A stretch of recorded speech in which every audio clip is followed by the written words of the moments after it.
ঘুমোতে যাওয়ার আগে আমার ঘরের শিব, বড় মা আর এদিকে দুর্গা মাকে প্রণাম করে ভালো করে যাতে পরের দিনটা খুব ভালো করে শুরু করতে পারি সেই কামনাই করি ঈশ্বরের কাছে।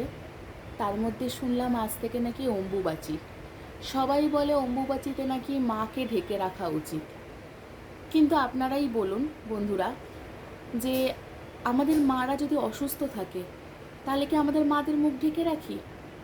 ঈশ্বর তো আমাদের ঘরেরই মানুষ, আমি অন্তত মনে করি। হ্যাঁ, অবশ্যই শঙ্খ বাজাবো না, ঘণ্টা বাজাবো না।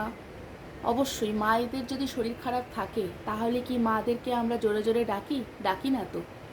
কিন্তু আমি রোজ মাকে খেতে দেই, মায়ের যাতে আরও সুন্দরভাবে শরীর সুস্থ থাকে সেই চেষ্টা করি। তাই ঈশ্বরকেও আমাদের তাই করা উচিত। ঈশ্বরকে ঢেকে কেন রাখবো?